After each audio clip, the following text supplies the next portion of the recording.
alladzina hum fi salatihim khashi'un. Syarat pertama, kalau ingin mendapatkan surga Firdaus tadi dan kebahagiaannya diturunkan ke bumi, dibawa sampai mati, masuk ke alam kubur lebih bahagia lagi, maka amalan pertama untuk melatih menguatkan iman itu, coba berlatih untuk menunaikan sholat dengan khusyuk.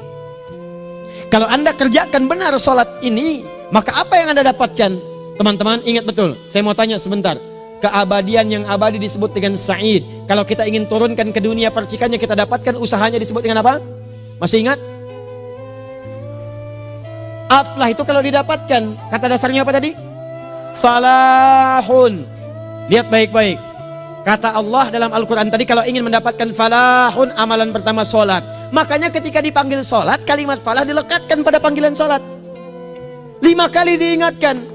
Begitu muadzin kemudian azan memanggil Anda, hayya 'alas shalah. Anda bertanya, ya Allah kenapa kami mesti sholat? Dijawab, hayya 'alal falah. Yuk, pagi yuk. Yang sejati datang sini. Belum dapat sujud, belum dapat ruku, saya berikan. Makanya ketika orang sholatnya benar, dia akan mendapatkan 5 keutamaan. Saat di dunia nih, belum ke akhirat, 5 keutamaan yang tidak diberikan pada orang yang tidak sholat. Atau orang sholat tapi sholatnya nggak khusyuk. Sebab syarat mendapatkannya khusyuk. Alladzina hum fi sholatihim khasyi'un. Bukan alladzina hum fi sholatihim saja, tapi ada kalimat khasyi'un. Artinya yang tidak khusyuk saja nggak akan dapat, apalagi yang nggak sholat. Apa yang 5 ini? Lihat baik-baik. 1.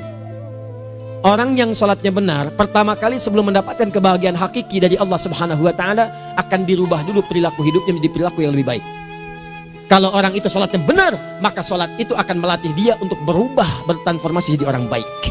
Itu ada di Quran surah ke-29 ayat ke-45. Innas sholata tanha 'anil fahsya'i wal munkar. Sumber keburukan cuma 2, kalau bukan fahsya itu munkar. Maaf, pornografi, porno aksi, LGBT, kata-kata jorok, kotor itu fahsya.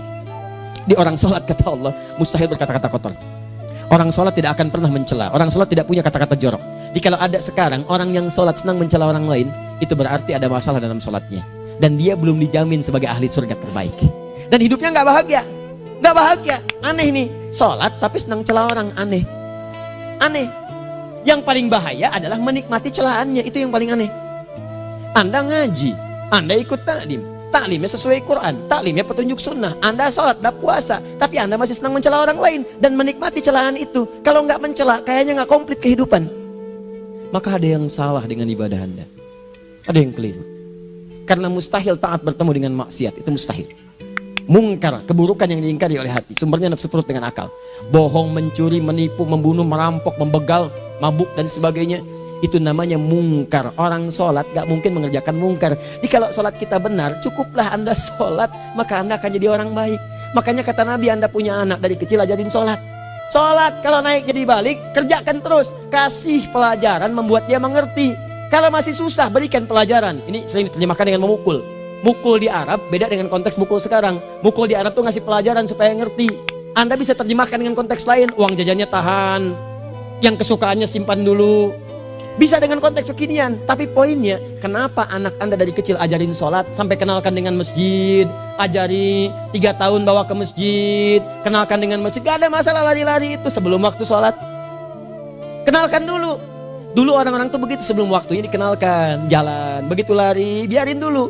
Setelah itu diberi pengertian, nah ini bukan tempat berlari, yang berlari di sana nanti, yang di sini nanti akan ada orang-orang baik semuanya. Terus Anda lihat berbaris, baris rapi. Kalau pengen baik ikutan baris nanti.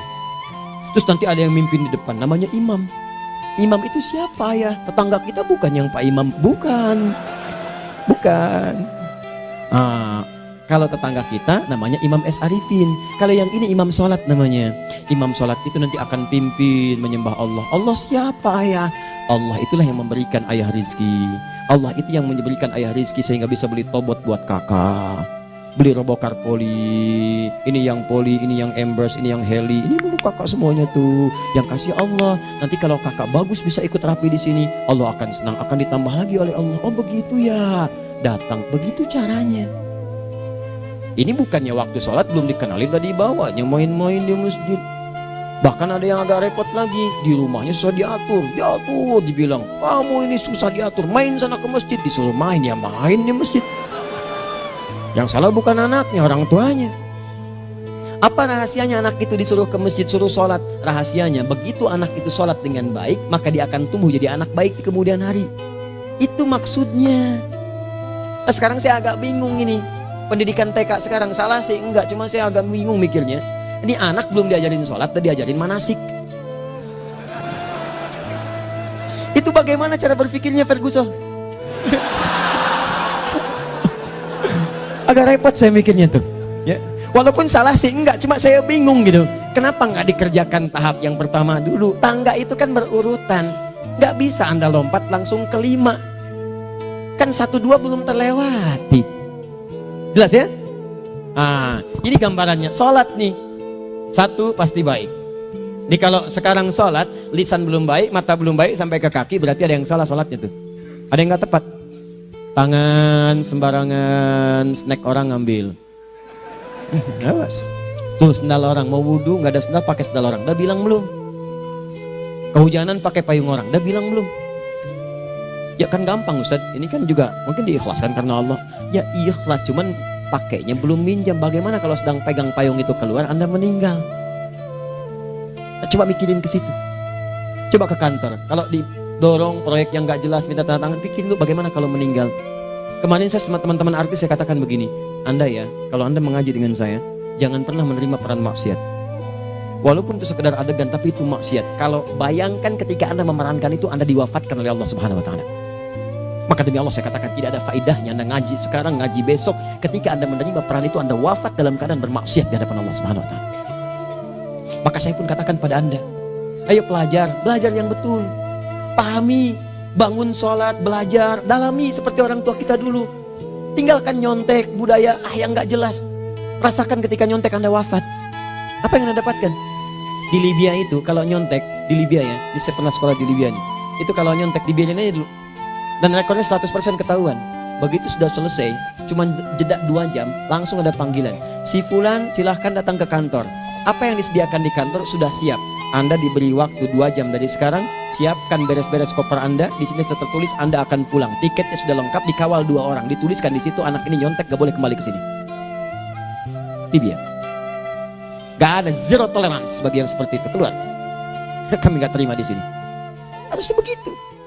Gak ada faedahnya. Yang kita butuhkan amalan dari ilmu, bukan nilai-nilai itu sementara. Gak ada. Sudah. Nah ini akhirnya begini kualitasnya nih. Tertulis di ijazahnya bagus, cum laude, IPK-nya 4, tapi nggak ada aplikasinya. Yang pintar banyak, kita butuh yang baik, pintar yang baik. Sekarang yang pintar banyak, kepintarannya dipakai untuk nipu orang. Itu yang bahaya. Ahli hukum banyak yang dihukum. Ahli ekonomi tidak bisa mengangkat perekonomian. Apa yang salah? Apa yang salah? Ini yang jadi persoalan. Tapi dasar manusia, begitu di sidang mulai pakai peci, pakai baju koko, pakai tasbih, ada yang pakai kerudung. Luar biasa. Nih 2. Orang kalau sholatnya benar, Allah akan berikan ketenangan dalam jiwanya. Tenang hati. Jangankan musibah kecil, musibah paling besar pun tenang aja dia.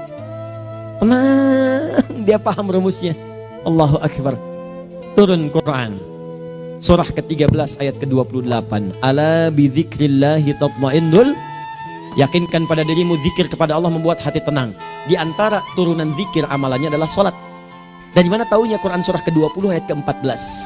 Innani anallahu la ilaha illa ana fa'budni wa aqimis salata lidzikri. Saya Allah, kata Allah ke Nabi Musa. Tidak ada Tuhan selain saya, sembah saya. Bagaimana menyembahmu ya Allah? Tunaikan salat sebagai zikir kepada saya, zikir. Nah, maka kalau Anda sedang tidak tenang, ayo ke masjid. Banyak zikir itu, baca Quran zikir. Quran surah 15 ayat 9. Inna nahnu nazzalna dzikra. Kami turunkan Al-Quran sebagai zikir. Jadi kalau Anda sedang baca Al-Quran, Anda sedang berzikir. Ibu kalau sedang gak tenang, Bu, gelisah, gak enak, gak usah mengeluh, apalagi bikin status gak karuan. Ibu wudhu, ambil mushaf baca. Begitu sedang baca ada ketenangan dalam jiwa. Berdoa, zikir. Kalau sedang gak tenang, besok ada proyek, doa dulu. Doa itu memberikan ketenangan. Makanya doa disebut dengan zikir. Quran surah ke-7 ayat 205. Wadhkur rabbaka fi nafsika tadarruan wa khifatan wa dunal jahri minal qaul. Ayo berzikir, minta kepada Allah dengan segenap jiwamu, mohon dengan penuh ketawaduan. nanti ketenangan diberikan. Menghafal Quran, baca itu zikir. Quran surah ke-54 ayat 17, 22, 32, 40. Walaqad yassarnal Qur'ana lidzikri fahal mim muddakir. Menyebut nama Allah Al-Asmaul Husna itu zikir. Sedang ada persoalan, ya Allah, ya Allah, ya Allah, ya Rahman, ya Rahim, ya Malik, ya Qudus, ya Allah, ya Allah, ya Allah, ya Allah. Zikir.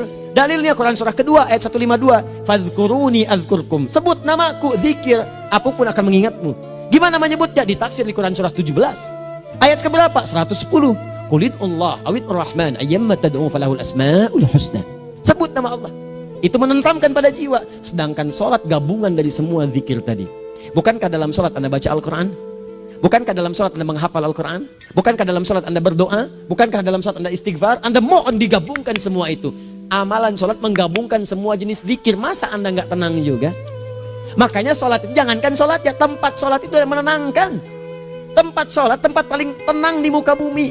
Kalau nggak percaya silahkan ya, Anda sebelum masuk ke Istiqomah ini, begitu Anda masuk kan perasaannya beda kan? Lain. Silahkan cek, kalau cari ketenangan datang ke masjid. Masuk, wudhu masuk, sholat 2 rakaat tenang. Dekat kipas angin, saking tenangnya plak ngantuk tidur. Beneran. Enak. Makanya saat Ramadan kalau orang pengen cari ketenangan, lihat. Di perusahaan-perusahaan penuh tuh musola, pada tidur. Ya, mengamalkan hadis palsu. Ya, dia musoim ibadah, tidurnya orang puasa ibadah, hadis palsu. Nah, itu teman-teman. Itu gambarannya tiga. Orang yang salatnya khusyuk benar, itu dijamin langsung oleh Allah Subhanahu wa taala akan dimudahkan semua urusan hidupnya termasuk rezekinya. Ini yang saya katakan. Jadi saya katakan tadi, di akhirat ini, di surga, rezeki tinggal ngambil. Anda kalau benar sholatnya, itu langsung dijanjikan oleh Allah. Rezeki itu nggak perlu Anda banyak pikirkan. Ikhtiar sedikit, datang. Bahkan dari sisi yang tidak Anda duga. Apa dalilnya?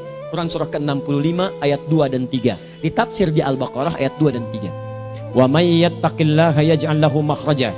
Ada orang yang meningkatkan takwanya kepada Allah, kami mudahkan urusan hidupnya. Setiap persoalannya diberikan jalan keluar, mudah. Solusi. Setiap ada problematika, ada solusi. Wa yarzuqhu min haitsu la yahtasib. Dan kalau dia ingin mendapatkan rezeki, bahkan kami kirimkan dari sisi yang tidak dia duga. Orang lain capek ini datang lagi, tawaran proyek datang lagi. Utsman tuh Masya Allah kayanya banyak, tapi yang paling dirindukan bukan saat mendapatkan peningkatan omsetnya, yaitu saat dia mendapatkan waktu khusus dengan Allah untuk sholat malam hari, sampai-sampainya sempat sholat tahajud sampai khatam Al-Quran. Abdurrahman bin Auf demikian, Tamim Ad-Dari demikian, sholat karena tahu sholat itu meningkatkan rizki. Karena tahu kuncinya ada di situ, Allah yang punya rizki, disebut dengan Razak, pemilik rizki. Maka saya harus punya hubungan dekat dengan Allah. Kalau sudah punya hubungan dekat, mau apa aja gampang. Belum minta, udah diperhatikan. Silahkan cek, Anda punya hubungan baik dengan bos Anda di kantor. Ya, sebelum Anda minta, beliau udah pikirin tuh. Telepon bendahara, dia udah ngambil belum gajinya? Belum Pak, tambahkan bonus sekian. Kenapa? Karena dia mengawasi Anda. Allah maha tahu dibandingkan dengan bos Anda. Mendekat kepada Allah, semua diperhatikan oleh Allah. Siapa orang takwa itu? Kalimat takwa pertama di Al-Quran Al-Baqarah ayat 2, amalannya ayat 3. Dzalikal kitabu la raiba fihi hudal lil. Siapa mutakin itu? Ayat 3-nya. Alladzina yu'minuna bil ghaib wa yuqimunas shalah. Di gampang. Kalau pengen mudah hidupnya gampang. Biaya nggak mahal, tenaga nggak banyak, tingkatkan takwa nih. Jadi kalau hidup Anda masih susah, di kantor champion, di rumah tangga bermasalah terus, atau sebaliknya, maka boleh jadi kalau gelar Anda tinggi, harta Anda banyak, tapi selalu punya masalah. Bukan Anda kurang hebat, bukan Anda kurang kedudukan, bukan Anda kurang kaya, Anda kurang takwa. Dan yang paling dahsyat, mungkin sholat Anda belum berkualitas. 4. Orang yang sholatnya benar, khusyuk dia. Bahkan saat sholat itu kalau dia minta, maka seketika doanya akan dikabulkan. Tanpa diskusi, langsung seketika. Contoh, Quran surah ketiga ayat 38-39. Demi Allah saya katakan, Nabi Zakaria punya masalahnya pelik. Sudah berumah tangga, istrinya divonis monofos, maaf bahkan mandul. Gak mungkin punya keturunan. Maka apa yang beliau kerjakan? Secara singkat beliau sholat. Begitu sholat minta kepada Allah. Hunalika da'a Zakaria rabbah. Di mihrab itu beliau bermohon kepada Allah. Bermohonnya sambil sholat. Qala rabbi habli min ladunka dzurriyyatan thayyibah innaka sami'ud du'a. Ya Allah, mereka katakan saya nggak mungkin punya keturunan. Sekarang saya ingin katakan, ya Allah, saya hanya minta darimu saja, saya nggak akan dengarkan mereka. Ya Allah, mohon Engkau maha mendengar, ya Allah. Maha mendengar doa saya. Kalau kepada yang maha mendengar aja nggak mengabulkan, kepada siapa lagi saya mesti minta? Apa yang terjadi? Fanadatul malaikatu wa huwa qa'imun yusolli fil mihrab. turun malaikat mengabarkan, sedangkan beliau masih sholat, belum selesai dalam sholatnya. Sholat khusyuk itu belum selesai sholat aja dikabulkan, doa sudah turun. Sholatnya belum selesai, doa sudah dikabulkan. Annallaha yubashshiruka bi Yahya. Allah kasih kabar gembira, doa kamu didengar, dikabulkan, kamu akan punya anak, namanya langsung dari Allah Yahya, artinya hidup yang mustahil menurut manusia. Lahir seorang dari rahim perempuan yang menepus dan mandul, bayi yang hidup, kata Allah nggak ada yang mustahil bagiku, jadi dan jadi dia.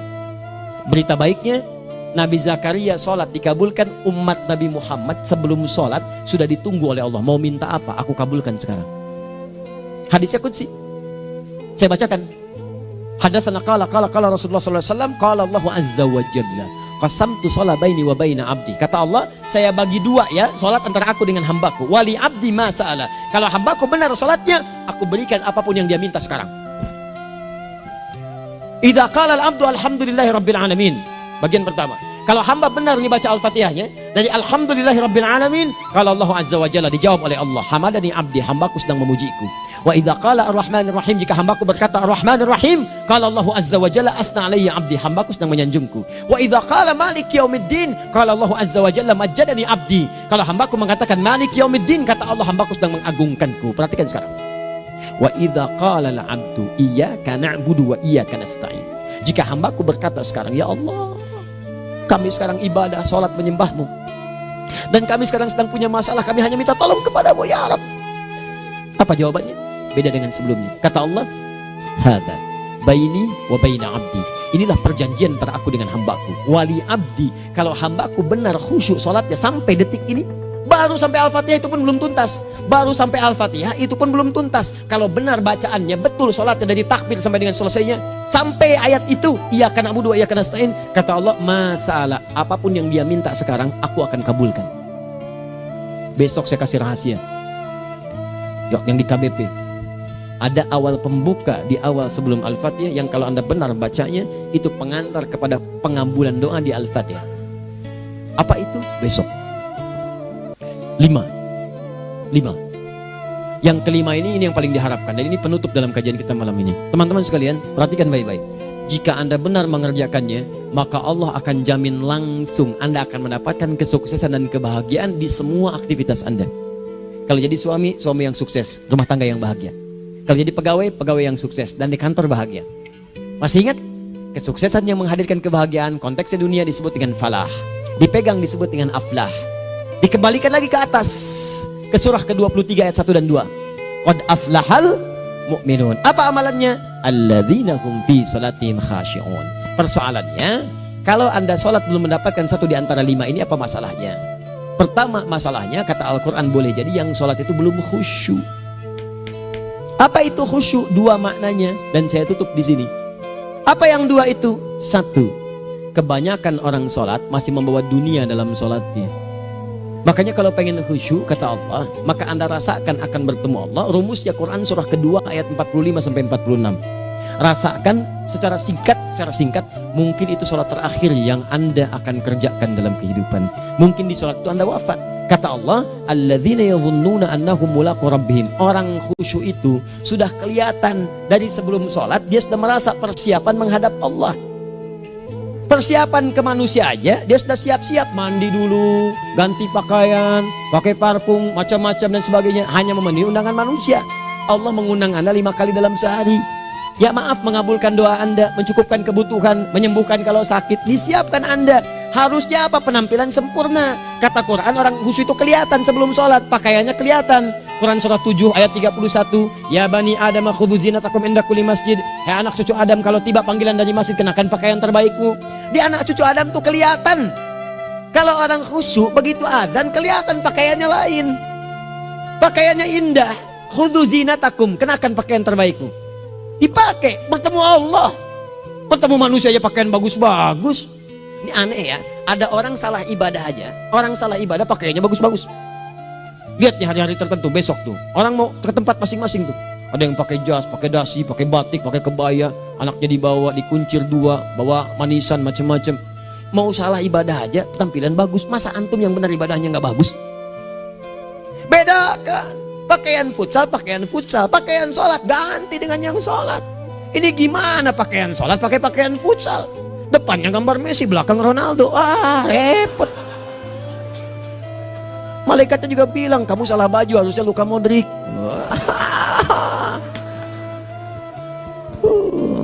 Apalah saya. Ayo mau tanya apa? Mourinho dipecat saya tahu. Lagi nganggur sekarang, ditawarin Benfica dia nggak terima.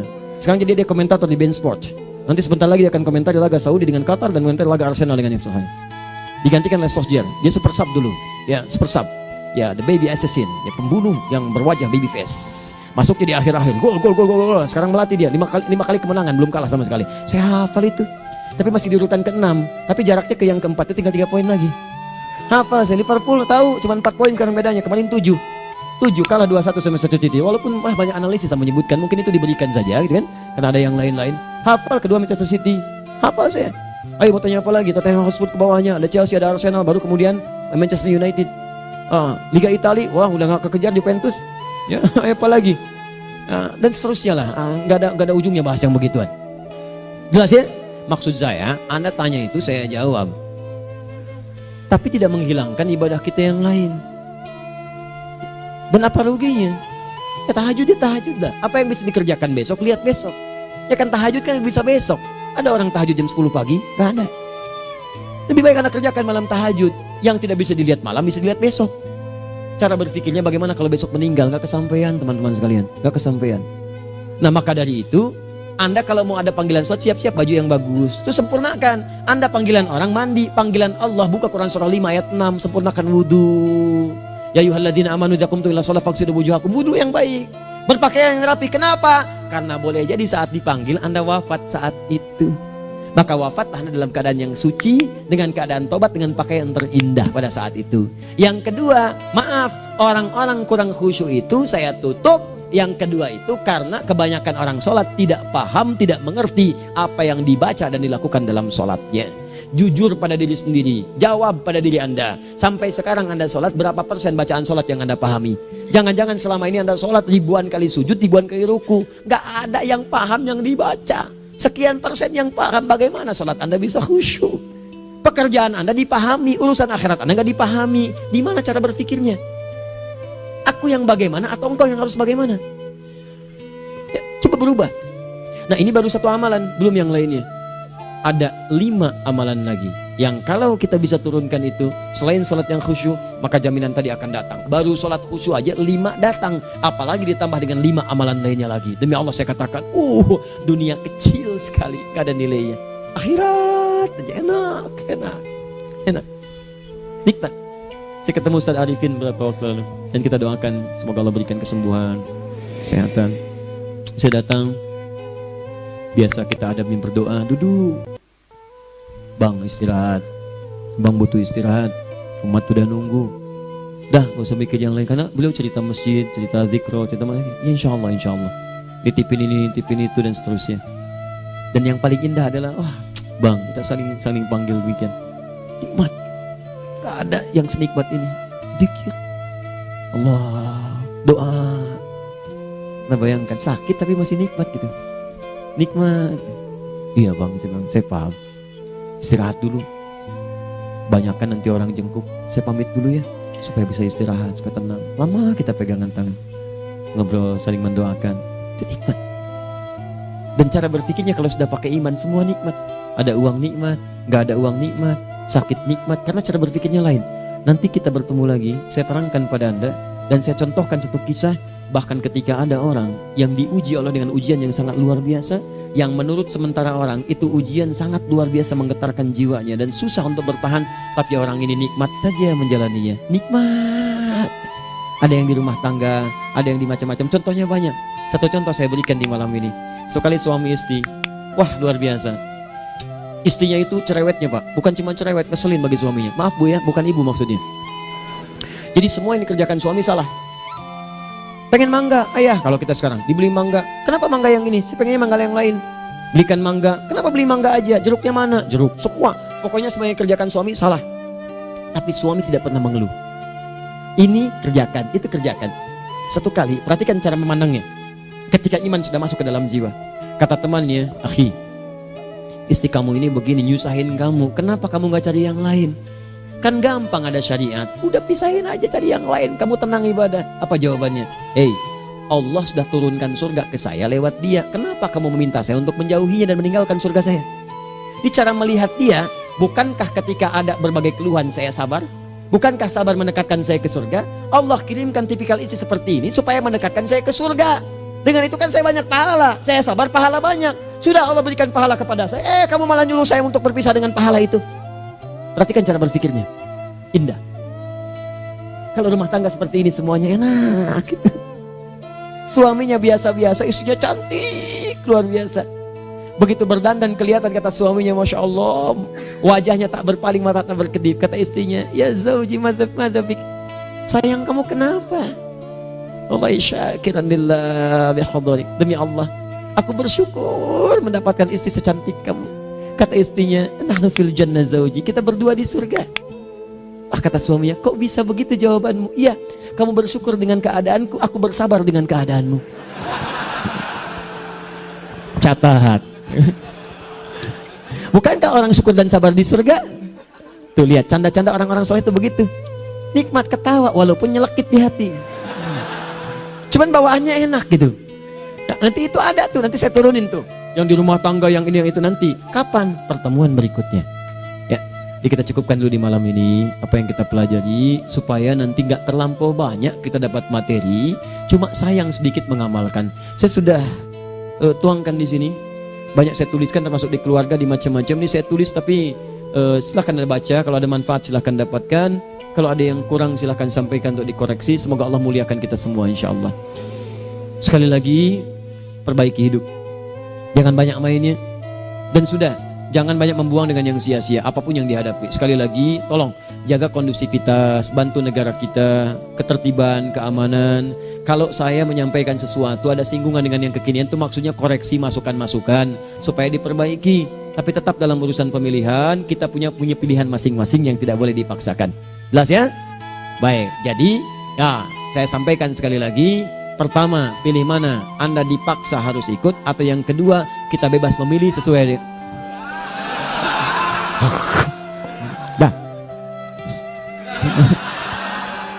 Sudah ya. Jadi kita akhiri, subhanakallahumma bihamdika asyhadu an la ilaha illa anta astaghfiruka wa atubu ilaik. Wa akhiru da'wan alhamdulillahirabbil alamin. Berjumpa besok sesi terakhir fikih ikhtilaf di Masjid Ar-Rahman Kota Baru Parahyangan. Assalamualaikum warahmatullahi wabarakatuh.